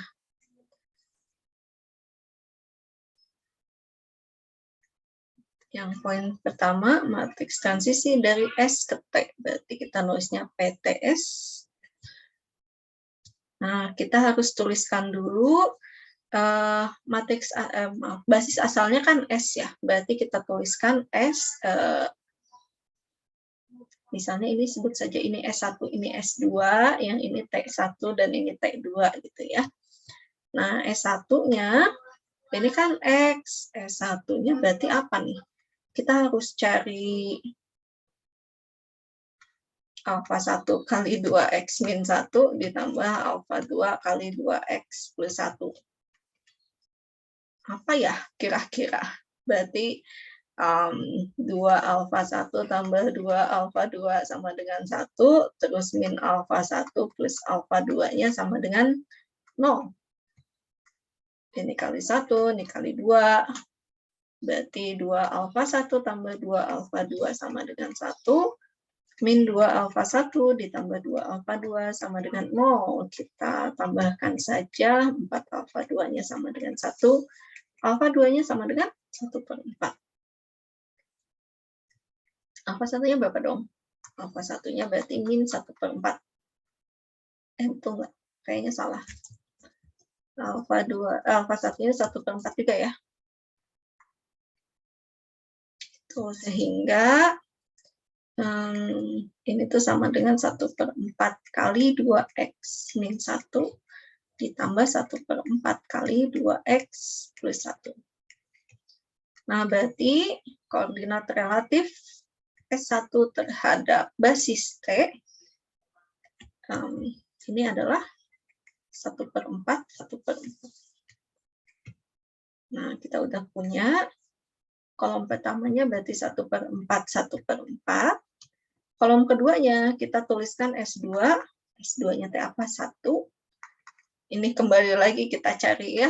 Alfa 1 kali 2x min 1. Mau pakai huruf lain boleh. Alfa 2 kali 2x plus 1. Berarti ini 2 alfa 1 tambah 2 alfa 2-nya akan sama dengan 0. Alfa 1 min alfa 1 ditambah alfa 2 harus sama dengan 1. Kita samakan lagi kayak tadi. Kali 1 ini kali 2. 2 alfa 1 ditambah 2 alfa 2 sama dengan 0. Min 2 alfa 1 ditambah 2 alfa 2 sama dengan 1.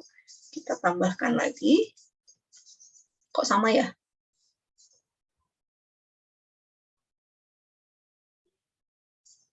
Sebentar, kenapa sama?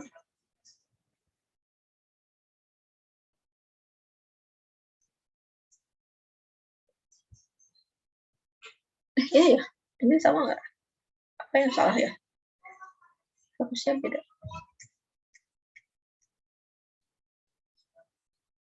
Sebentar. Oh enggak, itu ini. Alfa 2-nya 1/4, berarti alfa 1-nya adalah 5/4.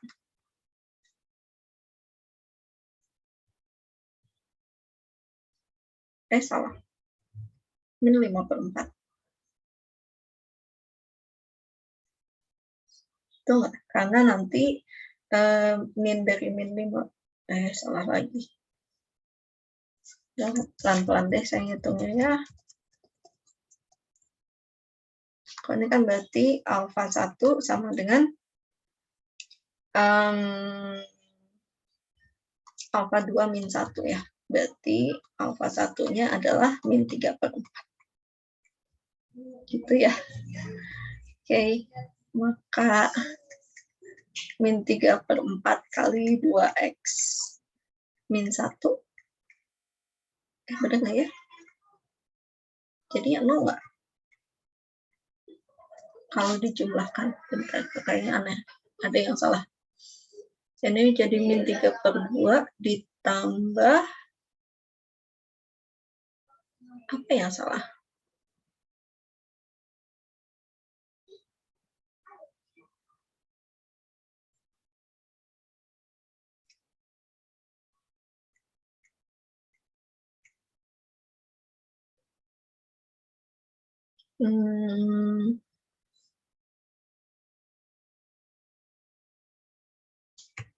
Oke, saya pakai bantuan Maple deh.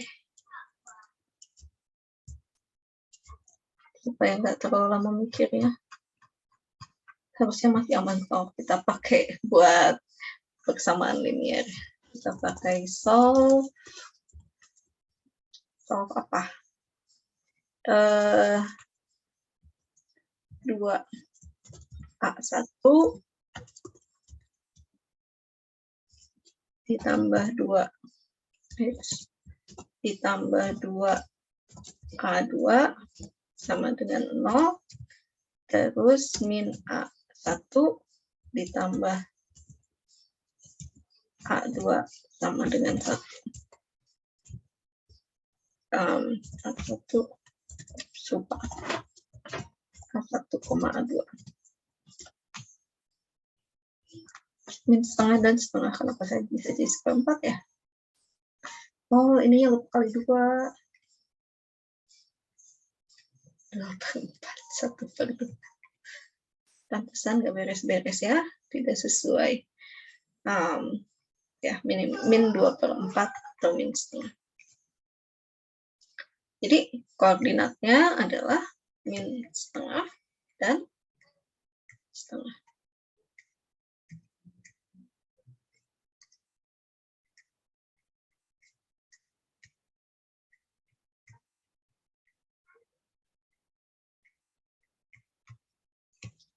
Jadi PTS-nya ini min setengah. Ya. Poin 2-nya apa? Oh, dan sebaliknya. Berarti kita hitung PST. Ini sama dengan PTS inverse atau 1/AD min BC 1/4 kali setengah dikurangi min setengah kali 1/4. Ditukar ya, setengah 1/4 setengah min 1/4. Hasilnya adalah ini 1/8 kali 2, 1/4 berarti 4 kali 1/2, 1/2 min 1/4, 1/4, 22 min 1/1. Nah, ini inverse-nya. Terus poin B-nya apa? Kalau V-nya sama dengan Px dan W-nya sama dengan Qx, kemudian diketahui bahwa koordinatnya relatif terhadap variabel S, koordinatnya relatif terhadap basis S adalah 2,3. Nah, kita coba, salah pencet.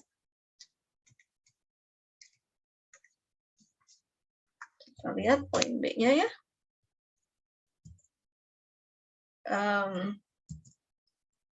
P sama dengan PX. Terus kita tahu koordinat relatif V terhadap S adalah 23. Nah, berarti nanti V-nya sama dengan PX. Ini sama dengan 2 kali, mana yang ST ya? Basis S-nya itu adalah X dan 1. Berarti 2 kali X ditambah 3 kali 1. Nah, satu lagi, W-nya itu adalah Qx. Dan diketahui koordinat relatif W terhadap basis T adalah apa? Adalah 1,1. Kalau gitu Qx-nya apa? Berarti ini adalah 1 dikalikan dengan apa? Oke, 2x min 1 ditambah 1 dikalikan 2x ditambah dengan 1. Jadi hasilnya 2x min 1 tambah 2x plus 1, hasilnya adalah 4x. Gitu ya. Oke. Sekarang minta koordinatnya dibalik nih. Diganti. Oke. Kita tahu koordinat relatif V terhadap S, maka koordinat relatif V terhadap T-nya ini adalah P ST, dibalik. Kita berarti mau mengubah dari variabel S ke variabel T. PTS dikalikan dengan VS.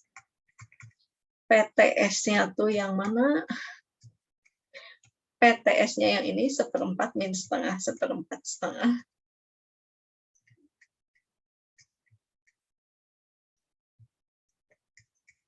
Betul ya? Ya. Dikalikan dengan PS-nya 23. Hasilnya jadi apa? Hasilnya jadi 2/4 dikurangi 3/2. Apa? 2/4 kurangi 3/2 min 1 ya.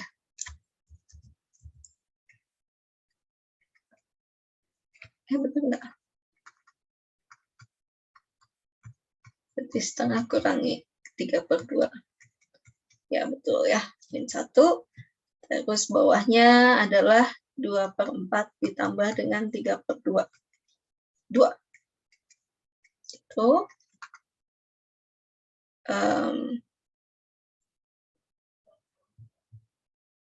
Sekarang koordinat relatif yang satu lagi.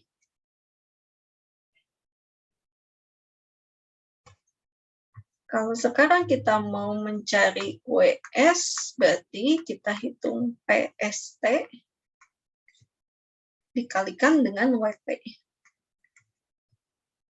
PST-nya apa ya tadi? 22 min 11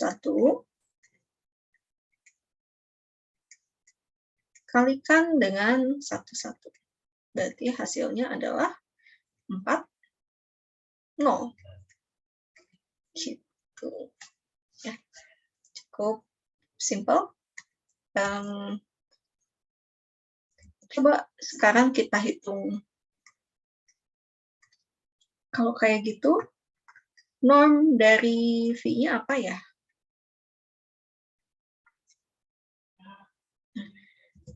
Tapi di sini kalau berdasarkan ini, aduh nggak kebaca ya.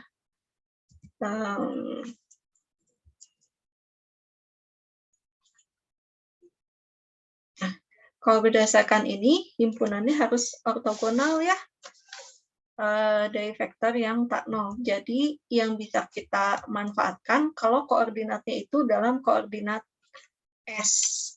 Kenapa? Karena yang ortogonal itu yang S, kalau yang T tidak ortogonal.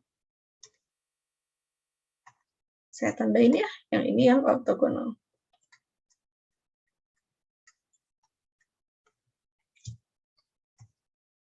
Jadi ortonormal malah ya. Perbaiki. Ortonormal.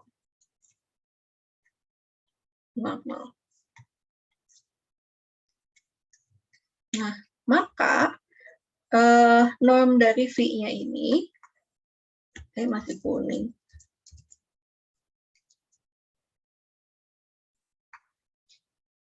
Ini adalah hasil kali titik VS dot VS. Setengah ya. Itu. VS-nya apa tadi? VS-nya T23 kali titik 23 diakarkan. Jadi ini adalah akar dari 4 ditambah 9, akar 13. Kalau kita mau menghitung norm W, berarti ini adalah koordinat W terhadap S kali titik koordinat. Saya salah ya kalau ini S-nya di dalam. W terhadap S pangkat setengah.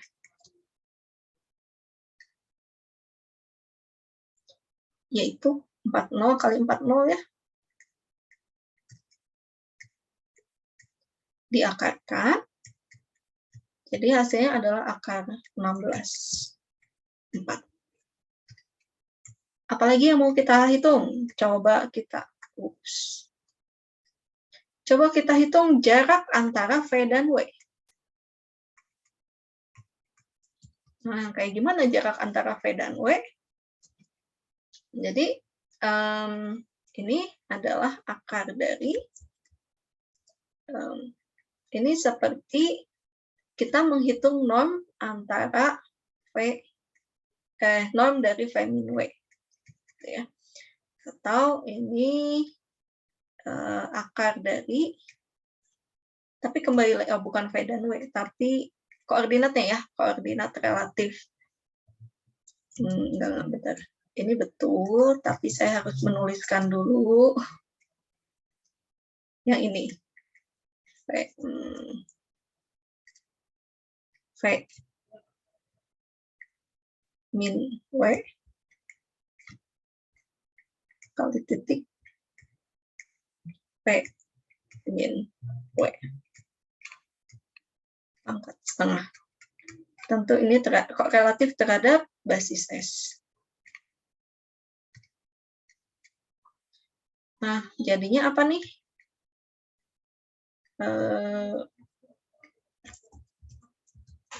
Dengan kata lain, ini adalah akar dari V-nya adalah 23, 2 kurangi 4 kuadrat ditambah 3 kurangi 0 kuadrat. Akar dari 49. Sama ya kayak ini. Ya. Akar 13 juga jaraknya. Hasil kali dalam Euclid antara V dan W. Berarti ini akan sama dengan koordinat V terhadap S kali titik dengan koordinat W terhadap S. 23 kali titik dengan 408. Gitu. Ya, ini contoh pemanfaatan dari teorema 6.3 untuk menghitung norm, jarak, dan juga hasil kali dalam antara dua buah vektor. Sampai sini ada yang mau ditanyakan dulu?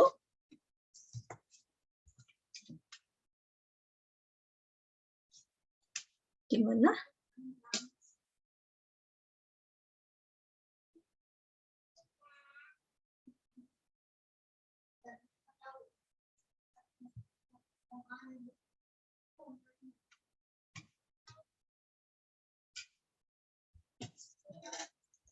Oke, kalau tidak ada pertanyaan, mungkin saya mau memperlihatkan bentuk-bentuk hal yang muncul di UAS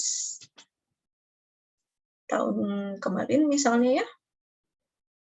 Mana? Bentar. Yang ini gitu.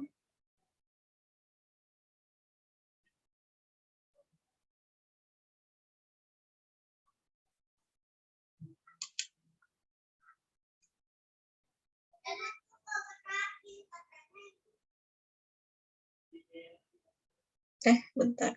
Oke. Oh, ini udah transformasi linear ya. Nggak ada yang apa namanya?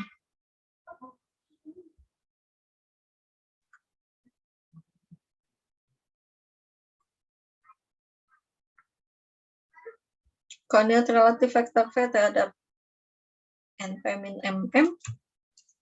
Bisalah ya, kayak tadi. Jadi masukkan NPM-nya di sini, nanti harus dituliskan vektor V ini bentuk kombinasi linearnya terhadap basis S seperti apa.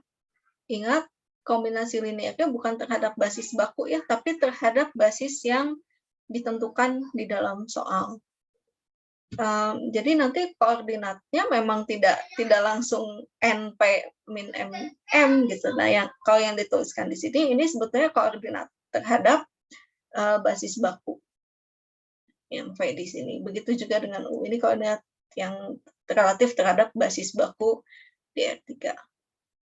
Nanti bisa dicari ya kombinasi linearnya seperti apa. Nanti kita lihat, ini kan ada R3, ini R4, ya ini R3. Gimana caranya ada matriks representasinya dari R4 ke R3. Itu akan kita bahas di matriks representasi transformasi linear.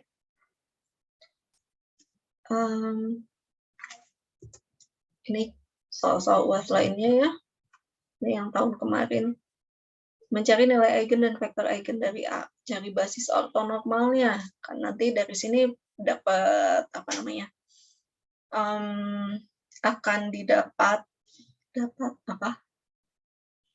Akan didapat vektor-vektor eigennya ya, yang bersesuaian. Kemudian dari basis vektor eigennya yang mungkin belum ortonormal, dilakukan proses ortonormalisasi Gram-Schmidt supaya menghasilkan basis yang ortonormal. Nah, terus disusun ke dalam matriks P-nya yang akan membentuk diagonalisasi ortogonal dari A. Itu kita lihat soal lainnya mungkin yang di semester antara. Bukan ya.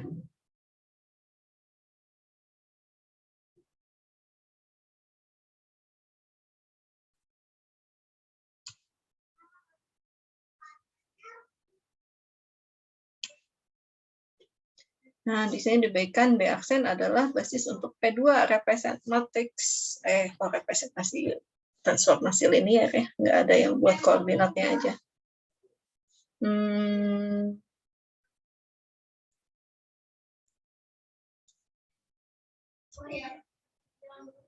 Mungkin saya perlu melihat contoh soal yang lebih lama lagi. Soal masnya.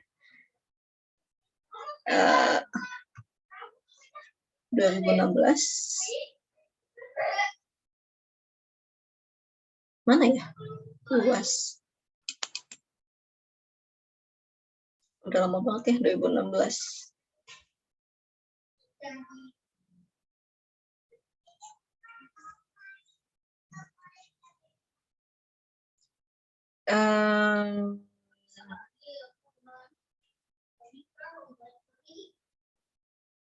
Oh, ini juga nggak ada.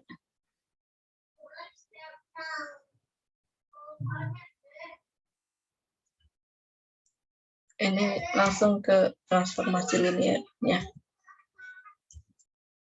Apakah saya masih punya soal yang lain?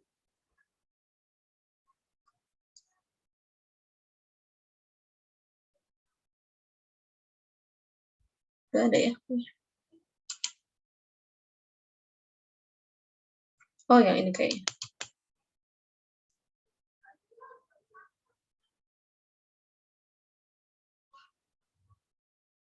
Bedanya apa sama yang tadi?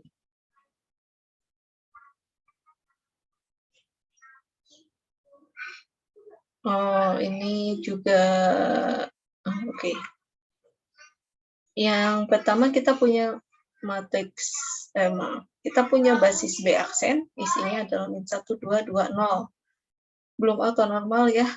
Terus silakan diubah dulu ke dalam basis ortonormal.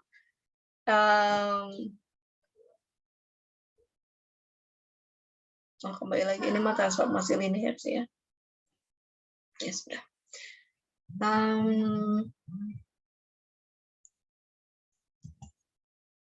Baik, mungkin itu aja. Kalau mau latihan soal mungkin bisa dilihatnya yang ada di latihan 6 ini. Ini untuk ruang vektor yang berbeda. Tadi kan kita punya P1 ya, ruang polinom dengan derajat paling tinggi 1 sudah diberikan contoh pengerjaannya di sini. Kemudian bisa dicoba juga gimana kalau punya ruang matriks 2x2. Ini memang jadinya lebih banyak ya unsurnya yang harus diubah. Maka nanti matriks representasinya ukurannya adalah 4x4. Kenapa? Karena unsurnya juga ada 4. Ini yang soal nomor 3-nya, ini ada di R3 ya. Jadi silahkan dicoba sendiri untuk nomor 2 dan nomor 3-nya. Seperti yang sudah saya sebutkan, minggu ini nggak ada tugasnya ya. Nanti silahkan belajar lagi tentang nilai eigen, vektor eigen, karena akan ada kuis tanggal berapa tadi? 21, 22 ya. Tapi dua-duanya mungkin nggak bisa sampai tengah malam banget. 22-nya sampai jam 12 siang mungkin ya. Yang 21 saya usahakan dibuka dari pagi banget. Misalnya ini jam 7 pagi gitu. 07.00, tapi ditutupnya sekitar jam 12 siang. Enggak jam 12 malam. Seperti deadline tugas. Oke, mungkin sampai sini dulu. Ada yang mau ditanyakan terkait materi hari ini? Belum ada, Bu. Belum ada, udah pusing duluan. Atau nanti dibaca kembali ya bagaimana cara-cara pengerjaannya dan dicoba sendiri nanti gimana sih mendapatkan koordinat dari suatu vektor, tapi bukan vektor R3, R2 aja ya, melainkan vektor di ruang vektor yang lebih general. Soalnya ini nanti pada saat kita berbicara matriks representasi transformasi linear, penulisan koordinat ini akan muncul lagi. Itu seperti tadi yang kayak di soal-soal UAS ya, membentuk matriks representasi transformasi linear itu dapatnya sama seperti matriks transisi antara satu basis ke basis lainnya juga gitu untuk dapatnya. Oke, baik, sampai ketemu lagi minggu depan kalau gitu ya. Jangan lupa mengerjakan kuisnya nanti, dan bagi yang tugasnya masih belum memenuhi sebagai syarat UAS, masih kurang dari 80%, bolongnya lebih dari 3, masih ada kesempatan buat melengkapi sampai tanggal 20. Selewat dari itu, dan kalau ternyata masih bolongnya banyak, mohon maaf ya, nanti nggak bisa ikut UAS. Oke, saya akhiri. Sekian, wassalamualaikum warahmatullahi wabarakatuh. Waalaikumsalam warahmatullahi wabarakatuh. Makasih Ibu. Waalaikumsalam, Ibu. Terima kasih. Iya, sama-sama. Makasih Ibu.